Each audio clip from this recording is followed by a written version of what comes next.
Sobe as escadas para o segundo andar e já está ofegante, como se tivesse corrido uma maratona, ou uma simples caminhada até a loja se transforma num verdadeiro desafio para os seus pulmões.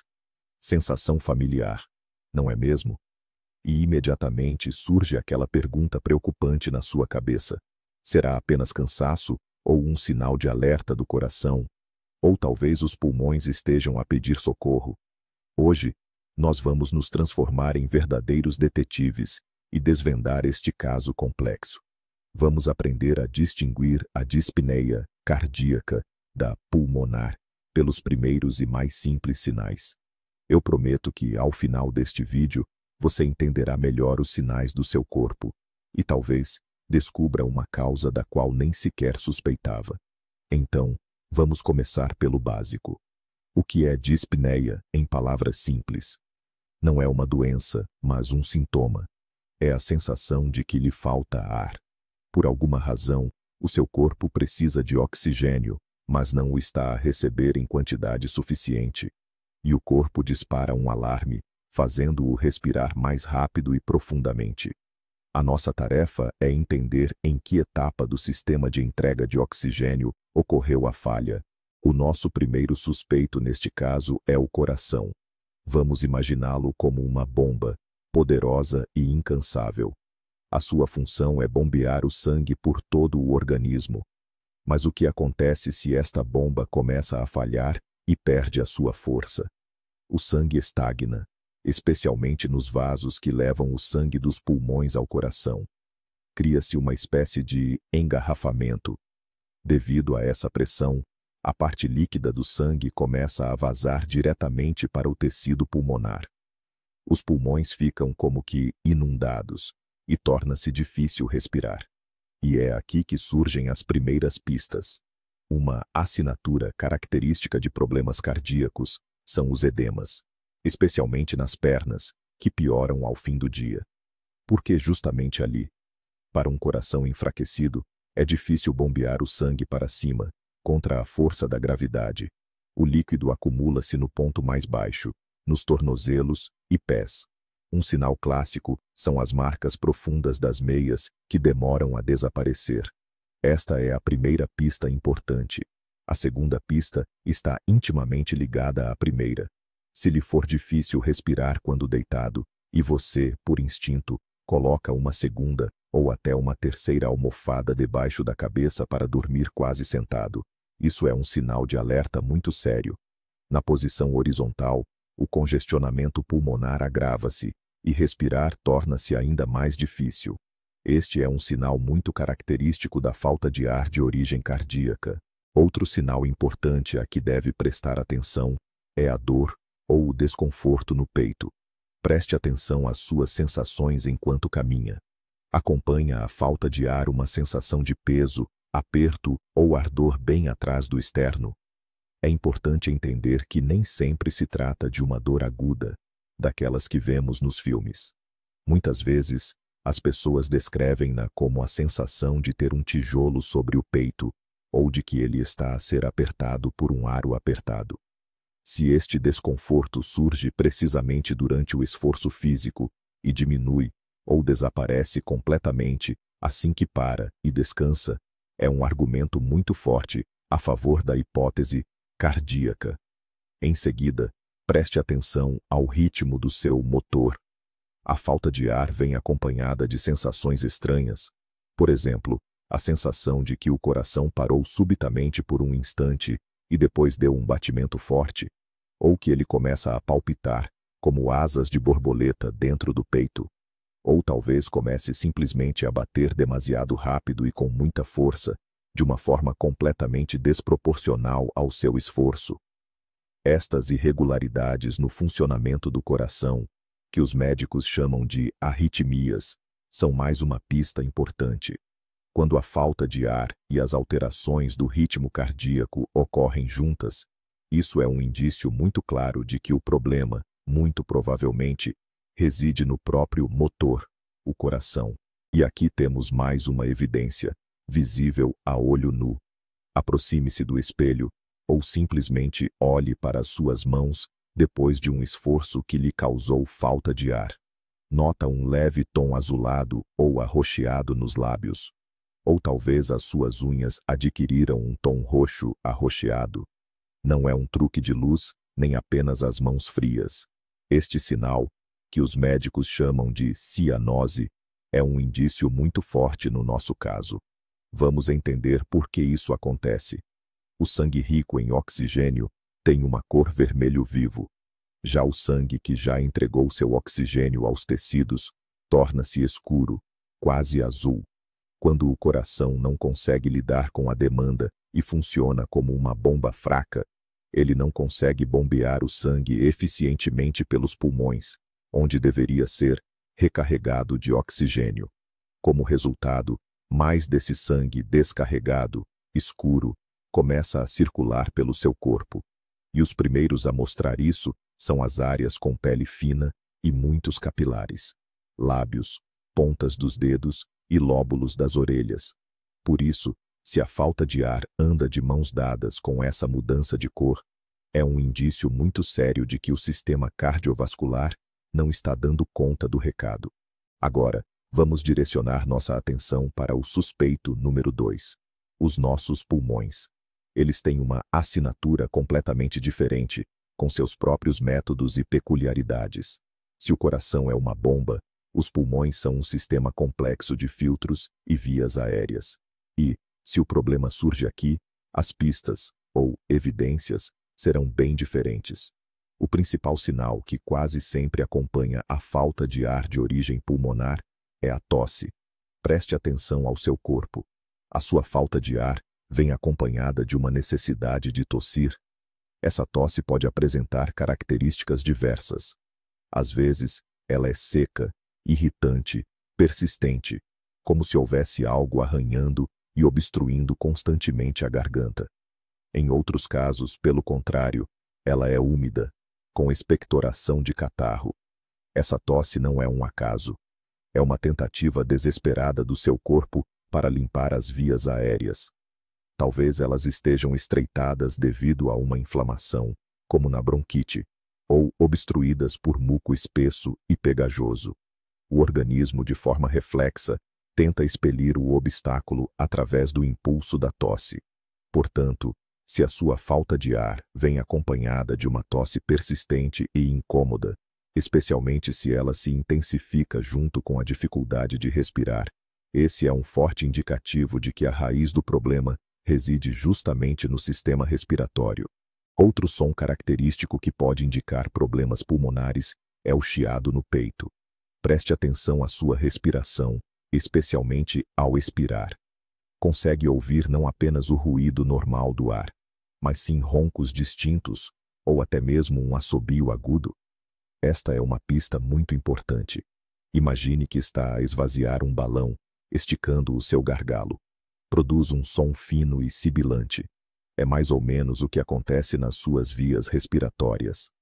Este chiado significa que os seus brônquios, os pequenos tubos por onde o ar chega aos pulmões, estão estreitados. O ar tem dificuldade em passar pela passagem reduzida, e é isso que gera o som característico. A causa desse estreitamento pode ser um espasmo, como na asma, ou inflamação crônica e acumulação de expectoração, como na doença pulmonar obstrutiva crônica, abreviada como DPOC. Portanto, se a sua falta de ar for acompanhada por esse efeito sonoro, é praticamente uma indicação direta de que a causa deve ser procurada no sistema respiratório. É a sua marca registrada. Eis aqui mais uma distinção importante que nos ajuda a diferenciar os nossos suspeitos. Lembram-se de que falamos que, na dispneia cardíaca, a respiração melhora ao sentar-se e, deitado, a pessoa sente a necessidade de colocar mais almofadas? Pois bem, com os pulmões, a situação é frequentemente diferente. Ao contrário da dispneia de origem cardíaca, a dispneia pulmonar não depende tanto da posição do corpo. Pode ser igualmente difícil respirar tanto sentado como deitado. Por que razão? Porque o problema não reside no acúmulo de líquidos, que se altera sob a ação da gravidade. O problema está nas próprias vias aéreas ou no tecido pulmonar. Se os seus brônquios estiverem estreitados ou inflamados, eles permanecerão assim mesmo quando se deitar. Sim, em alguns casos, deitar-se pode piorar um pouco a situação devido à pressão dos órgãos sobre o diafragma, mas geralmente não há uma diferença tão marcante como na insuficiência cardíaca. Não é necessário dormir numa poltrona para conseguir respirar normalmente. Portanto, se não notar uma ligação clara entre a posição do seu corpo e a intensidade da dispneia, isso é mais um ponto a favor da versão pulmonar. Agora, vamos dar uma olhada no histórico dos nossos suspeitos. Muitas vezes, os problemas pulmonares são uma história que se constrói ao longo de anos. Pense no seu estilo de vida. Se você fuma ou fumou no passado, este é o fator de risco mais óbvio e pesado. A fumaça do tabaco é um verdadeiro veneno para os brônquios e o tecido pulmonar, causando inflamação crônica e uma destruição gradual. Ou, quem sabe, o seu trabalho envolve riscos profissionais. É um construtor que respira poeira de cimento constantemente, ou trabalha numa mina, numa fábrica de produtos químicos, na agricultura, onde o ar está repleto de partículas finas. A inalação dessas substâncias, ano após ano, não passa despercebida. Os pulmões tentam proteger-se, produzindo mais muco e inflamando-se. Esse dano acumulado, essa anamnese, como os médicos chamam, é uma pista muito séria. Se há tais factos na sua história, a probabilidade de a sua falta de ar ter origem pulmonar aumenta drasticamente. Não é apenas uma suposição, é quase uma regra. Um outro aspecto crucial na nossa investigação é o tempo. Como a sua falta de ar surgiu exatamente? Imagine dois cenários. Cenário 1. Ainda ontem, você subia tranquilamente para o seu andar. E hoje de manhã, de repente, mesmo após um único lance de escadas, você se encontra ofegante como se tivesse corrido uma maratona. A falta de ar surgiu de forma abrupta, como um raio em céu azul. Este é um sinal muito preocupante. Um início tão agudo pode indicar um evento súbito e perigoso. Por exemplo, um coágulo que atingiu os vasos dos pulmões, condição conhecida como tromboembolismo pulmonar. Ou um pneumotórax espontâneo, quando o ar entra na cavidade pleural. Falta de ar súbita e intensa é um sinal de alerta vermelho, exigindo atendimento médico imediato. E agora, o segundo cenário. Você percebe que a falta de ar foi aumentando gradualmente, ao longo de meses, talvez até anos. No início, ficou um pouco mais difícil subir ladeiras. Depois, você começou a parar nas escadas. E agora, até uma caminhada comum causa desconforto. Uma piora tão lenta e gradual sugere, mais provavelmente, um processo crônico. O organismo compensou o problema por muito tempo, mas seus recursos estão se esgotando gradualmente. Isso é característico tanto da insuficiência cardíaca crônica quanto de doenças pulmonares crônicas, como a DPOC. A análise da velocidade de desenvolvimento do sintoma é uma parte essencial da nossa investigação, que nos ajuda a reduzir o leque de possíveis causas. Mas e se, no entanto, todas as pistas forem contraditórias? E se a pessoa tiver falta de ar, mas sem edemas ou tosse? A nossa investigação seria demasiado simples se tudo se limitasse a apenas dois suspeitos. Na verdade, há outros vilões em cena que se disfarçam muito bem de doenças cardíacas e pulmonares. E o primeiro deles é a anemia, uma condição muito comum. Voltemos à nossa analogia com o transporte de oxigênio. Os pulmões são o armazém, onde o oxigênio é carregado. O coração é o caminhão que o distribui. Mas o que transporta o oxigênio dentro deste caminhão? É a hemoglobina, uma proteína especial presente nos nossos glóbulos vermelhos, ou eritrócitos. Imagine que você tem um armazém excelente e um caminhão potente, mas em vez de uma centena de carregadores, apenas 10 estão a trabalhar. É exatamente isso que acontece na anemia. Há pouca hemoglobina no sangue. Há oxigênio em abundância nos pulmões. O coração bombeia o sangue de forma eficaz, mas simplesmente Não há quem transporte esse oxigênio para os músculos e órgãos. Consequentemente, o seu cérebro recebe um sinal de SOS, privação de oxigênio, e dá a ordem para respirar mais vezes e mais profundamente, numa tentativa fútil de corrigir a situação. Você sente falta de ar, mesmo que o coração e os pulmões estejam em perfeito funcionamento. Este é um exemplo clássico de como é crucial analisar o sistema na sua totalidade. Agora, vamos conhecer outro mestre do disfarce, que muitas vezes confunde até mesmo os investigadores mais experientes. Estamos falando do nosso próprio sistema nervoso, ou, para ser mais exato, da ansiedade e dos ataques de pânico. Imagine a seguinte situação. Você se depara com um estresse intenso ou um grande susto. O que acontece no seu corpo? O reflexo de luta ou fuga é acionado instantaneamente. O coração acelera, os músculos ficam tensos e a respiração se torna rápida e superficial. Este é um mecanismo ancestral projetado para preparar o corpo para o perigo. No entanto, em transtornos de ansiedade, esse sistema entra em pane. Ele é acionado sem que haja uma ameaça real. Durante um ataque de pânico, a pessoa começa a hiperventilar, respirando tão rápido que isso acaba gerando um efeito paradoxal. Um excesso de dióxido de carbono é eliminado do sangue, provocando tontura, formigamento nas mãos e nos pés, e o mais alarmante, uma angustiante sensação de falta de ar. A pessoa sente que está sufocando, tenta inspirar ainda mais profundamente, mas isso só agrava o quadro. Aparentemente, parece um ataque gravíssimo, mas, ao fazer exames, tanto o coração quanto os pulmões se mostram absolutamente saudáveis. É uma dispneia que tem origem na mente, mas que é sentida de forma absolutamente real. E agora, a reviravolta mais interessante da nossa investigação. Preparados?